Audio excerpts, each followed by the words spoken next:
बऱ्याचदा असं होतं की सेवा देणाऱ्या व्यवसायांकडे डेटा तर खूप असतो, पण त्यातून काही महत्त्वाचं कळत नाही.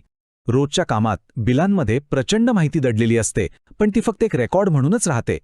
तर आज आपण हेच बघणार आहोत की या साध्या नोंदींना एका मौल्यवान संपत्तीत कसं बदलायचं. आता विचार करा, आपल्या सर्व्हिस इनव्हॉइसेस त्या फक्त नोंदी आहेत की आपल्या व्यवसायासाठीचा एक रोडमॅप? हा प्रश्न खरंच महत्त्वाचा आहे. का?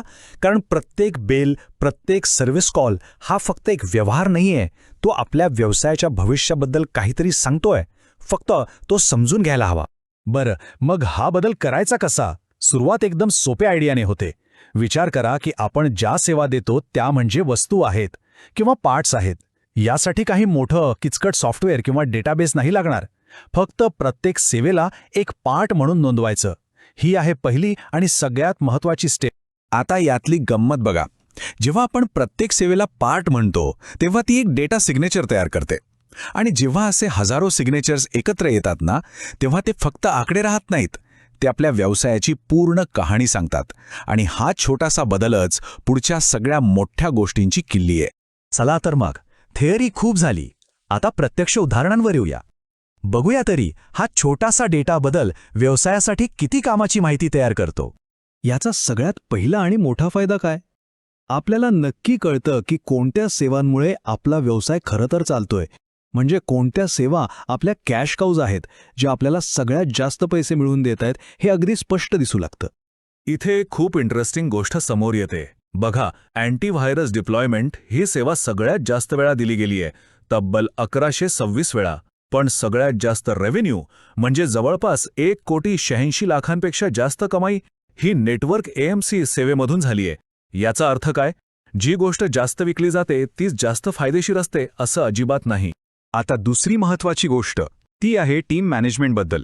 बघा, सर्व्हिस बिझनेसमध्ये लोकच आपलं प्रॉडक्ट असतात, बरोबर? तर हा डेटा चक्क एका HR कन्सल्टंटसारखं काम करतो आणि आपल्या टीमसाठी काय करायला पाहिजे हे सांगतो. हा डेटा आपल्याला दर महिन्याला कोणत्या सेवेची किती मागणी आहे हे दाखवतो. म्हणजे उदाहरणार्थ फायरवॉल सिक्युरिटी किंवा IT इन्फ्रास्ट्रक्चर AMC सारख्या सेवांची डिमांड वर्षभरात कधी वाढते कधी कमी होते हे लगेच दिसतं. यावरून आपल्याला कळतं की कोणत्या स्किल्सची गरज वाढतीये आणि कोणत्या कमी होतीये. मग त्या हिशोबाने नवीन लोक घ्यायचे की आपल्याच लोकांना ट्रेनिंग द्यायचं हे ठरवता येतं. म्हणजेच हा डेटा आपल्याला थेट ॲक्शन घ्यायला मदत करतो. जसे की आपल्या टीमकडे सध्या कोणती स्किल्स आहेत हे तपासणं, डिमांड बघून ठरवणं की आपल्याच लोकांना नवीन गोष्टी शिकवायच्या की बाहेरून नवीन एक्सपर्ट्स आणायचे, आणि सगळ्यात महत्त्वाचं आपल्या बेस्ट लोकांना त्या सर्व्हिसेसवर लावायचं ज्यांची ग्रोथ सगळ्यात जास्त आहे. आता तिसऱ्या आणि तितक्याच महत्त्वाच्या गोष्टीकडे येऊया, ती म्हणजे वेळेनुसार डेटाचं विश्लेषण. हो, सर्व्हिस बिझनेसमध्ये सुद्धा विशिष्ट सीझन्स किंवा सायकल्स असतात आणि ते ओळखणं खूप गरजेचं आहे. इथे बघा, या आर्थिक वर्षातल्या प्रत्येक महिन्याच्या कमाईचा पॅटर्न एकदम स्पष्ट दिसतोय. मे महिन्यात कमाई एकदम टॉपला आहे, तर फेब्रुवारी-मार्चमध्ये खाली आलेली दिसते.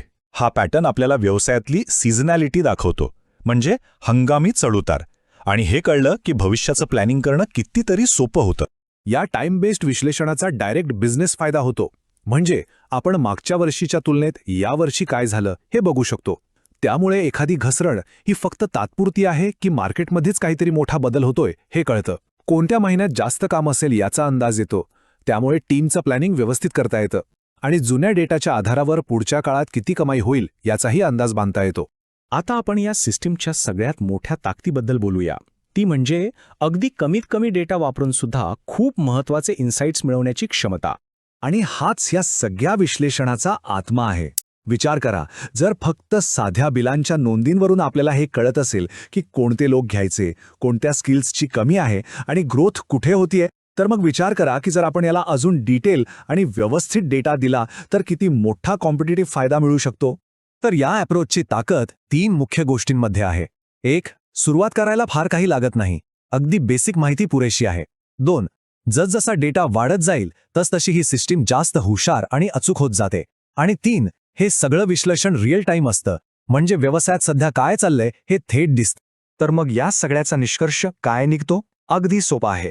आपल्या साध्या सर्व्हिस डेटाला एका स्ट्रॅटेजिक फायद्यामध्ये बदलणं 100% शक्य आहे. आपली रोजची बिलं ती व्यवसायाच्या प्लॅनिंगमध्ये एक जबरदस्त पार्टनर बनू शकतात. आणि शेवटी हाच एक प्रश्न राहतो की जर इतक्या कमी माहितीमधून एवढंच सगळं कळत असेल, एवढी क्लॅरिटी मिळत असेल, तर विचार करा, संपूर्ण आणि व्यवस्थित डेटा वापरल्यावर व्यवसायाची खरी क्षमता किती मोठी असेल.